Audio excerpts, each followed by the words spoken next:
You have to turn around. No, sir, sorry, please. Please forgive me, please. Can't abuse India like that. You from Indiana.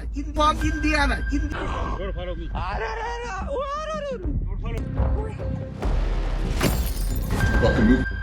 क्या हम Indians के अंदर common sense इतना ख़त्म हो गया है कि जिसकी वजह से हम लोगों को गालियां दी जाती हैं? मैं 5 से 6 शॉप्स में जा चुकी हूँ। हर कोई गाली बक रहा है। Indian people, yes I know you won't. क्या हमारा खून इतना खराब है कि कुछ फॉरेन कंट्री में हमारे खून को गालियां दी जा रही हो? Happening in this country. You're a white woman. What are you going to do? Mix your genetics up with this skin? This is the whitest country on earth. You should be ashamed of yourself. Leave us. Be ashamed. एक minute सोच कर देखिए, आप किसी foreign country में हो और आपके सामने किसी इंडियन लड़की को सड़क पर घसीट कर पीटा जा रहा हो, गालियां दी जा रही हो और आप बस खड़े होकर देख रहे हो। For a new internship and then getting fired within just 2 days. Oh my God, guys, record. I hate you. वैसे भी आप उसकी मदद नहीं कर सकते, क्योंकि अगर आप उसकी मदद करोगे तो आप भी पिटोगे। उसी पल तुम समझ जाओगे कि पिछले कुछ सालों में दुनिया भर में इंडियंस के खिलाफ जो हेट अचानक बढ़ा है वो किसी अफवाह की कहानी नहीं है, बल्कि एक कड़वी सच्चाई है।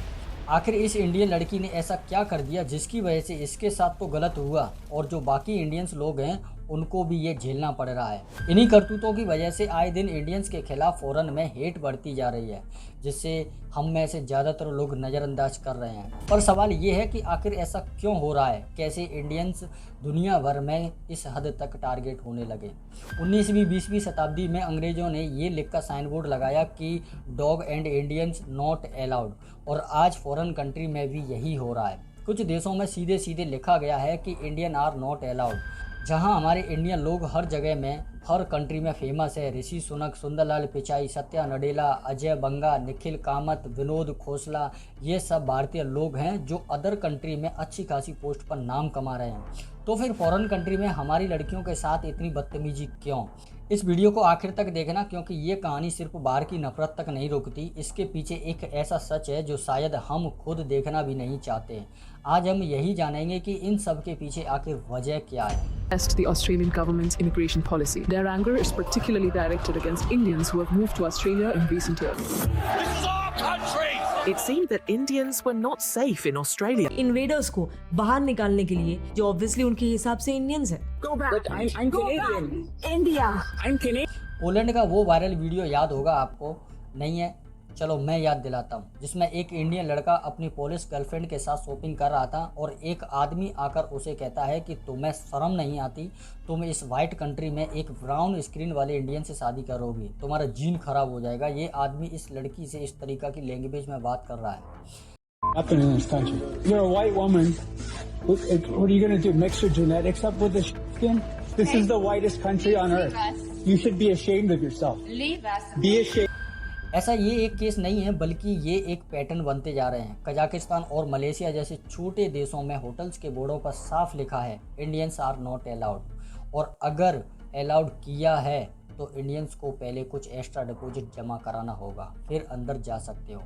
वही दुबई के एक 5 स्टार होटल का रिव्यू, जिससे एक इंडियन टूरिस्ट ने लिखा था कि इंडियन को पुराने टॉवल दिए जाते हैं, धूप में बैठा छोड़ दिया जाता है, जबकि बाकी फॉरेनर को खुद जाकर छांव में बैठाते हैं। जेट राइड तक उनसे छीन कर दूसरे टूरिस्ट को दे दी जाती है। एक बार सर्च करके देखिए, सोशल मीडिया पर हज़ारों केस मिल जाएंगे आपको, जिसमें इंडियंस को दूसरे दर्जे का ट्रीटमेंट दिया गया है। इससे ज़्यादा तो सड़कों पर हालात ख़राब हो रही हैं। लोग कहते हैं कि dirty Indian go back home. ऐसे हज़ारों क्लिप्स एक्स पर हर रोज़ वायरल हो रही हैं। यहाँ तक कि इजराइल, जिसे हम आंडू गांडू देश कहते हैं, वहाँ भी इंडियंस पर रेशियल अटैक्स के क्लिप्स सामने आए हैं। एक इंडियन लड़का बताता है कि उसे सिर्फ इसलिए परेशान किया गया है क्योंकि वो इंडियन है। ऑस्ट्रेलिया में तो हालत इससे भी ज़्यादा ख़राब हो गई कि हज़ारों लोग सड़कों पर उतरकर सरकार से मांग कर रहे थे कि इंडियन इमिग्रेशन पर रोक लगाओ। भीड़ नारे लगा रही थी, प्रोटेस्ट कर रही थी, क्योंकि असली बात यहीं से शुरू होती है कि इतने सारे देशों में अचानक इंडियन इमेज के खिलाफ ये रिएक्शन क्यों बढ़ा। लोग इंडियंस को इन्वेल्डर यानी कि आक्रमणकारी, आक्रांता, घुसपैठिया या हमला करने वाले कहने लगे। कनाडा, पोलैंड, इंग्लैंड, आयरलैंड में लोग कहते हैं कि इंडियन इमिग्रेट्स की वजह से उनकी नौकरियां जा रही हैं। कुछ लोग साफ कह रहे हैं कि इंडियन अपने देश वापस जाओ। Canadian. India. I'm Canadian, man. Where your parents are dead. Sir, go back to your country, you In East Indian people. Go back to your country, man. और सोशल मीडिया पर तो नेक्स्ट लेवल का hate चल रहा है। Twitter पर अगर hate India against search करोगे तो तुम्हें दुनिया भर के मीम्स मिलेंगे जिसमें इंडियन को गाली देते हुए बताया जाता है, जहां तक कि हमारे नेशनल फ्लैग का मजाक बनाया जा रहा है, टॉयलेट को इंडिया का गॉड बताया जा रहा है। और ये अचानक नहीं बढ़ा, ऐसा लगता है मानो किसी ने एक स्ट्रेटेजी प्लान रिलीज किया हो ताकि इंडियंस को हर हद तक टारगेट किया जा सके। यूके में पिज्जा डिलीवरी करने वाला बेरी स्टन नाम का आदमी खुद को नेशनलिस्ट बताता है और इंडियंस के खिलाफ धुआंधार गाली देता है, क्योंकि उसे पता है कि इंडिया रिलेटेड वीडियो तेज़ी से वायरल होती हैं। और ये सब सिर्फ सोशल मीडिया तक सीमित नहीं है, इसका असर सीधे इंडियन वीज़ा पर भी पड़ा। 2024 में 1.65 लाख इंडियन वीज़ा रिजेक्ट हुए। 65,266 applications to be precise were rejected, which means roughly 1 in every 6 Indian applicant faced rejection. क्योंकि इन सब करतूतों के पीछे कहीं ना कहीं हम भी जिम्मेदार हैं। वो कैसे, चलिए समझते हैं। अभी कुछ दिन पहले की बात है, इस इंडियन लड़की ने एक शोरूम से हज़ारों डॉलर का सामान चुरा लिया। ये लड़की इस बात को भूल गई थी कि यहाँ हमारे भारत देश जैसा कानून नहीं चलता है, जहाँ जो मर्जी आए कुछ भी बोल देता है और अंत में माफ़ कर दिया जाता है। यहाँ ऐसा कुछ नहीं चलता है। जो आपने गलती की है तो आपको वहाँ के कानून के हिसाब से पनिशमेंट भी मिलेगा। यहाँ सॉरी बोरी से काम नहीं चलेगा। और ये लड़की लगातार सॉरी बोले जा रही है और बोल रही है कि मैं डबल पैसा पे कर दूंगी। और जब डबल पैसा ही पे करना था तो चोरी क्यों की, पहले से ही ईमानदारी से सामान खरीद लेती।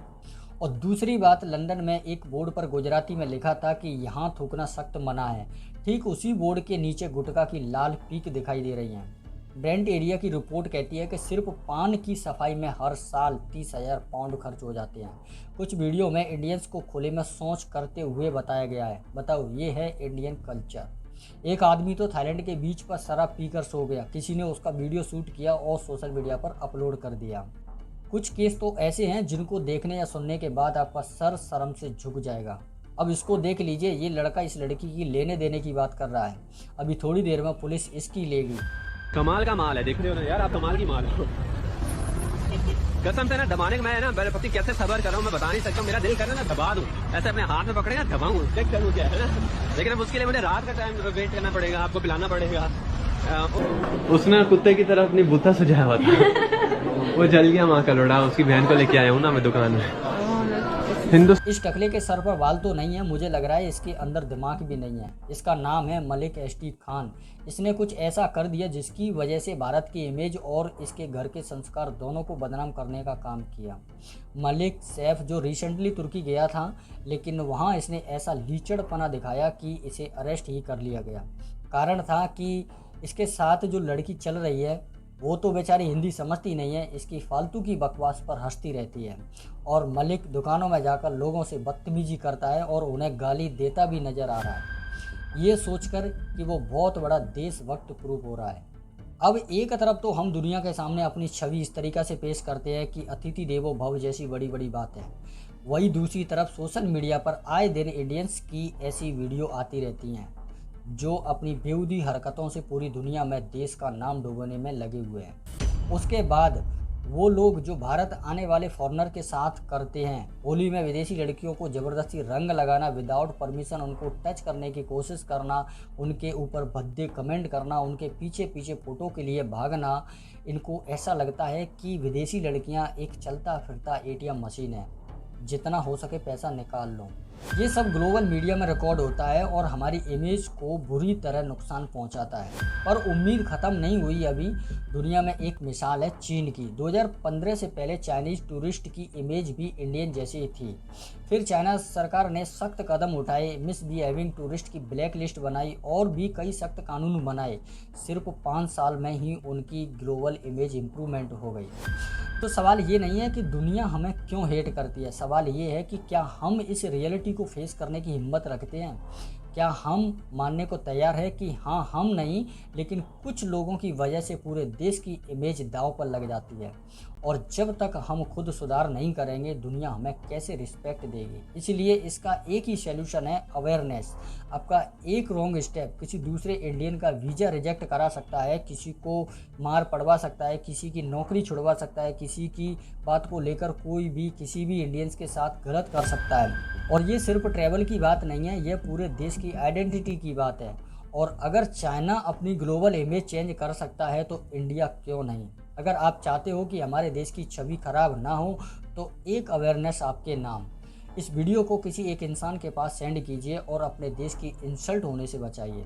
और ऐसे ही इन्फॉर्मेटिव वीडियो के लिए हमारे चैनल को अपना सपोर्ट ज़रूर देना। जय हिंद, जय भारत।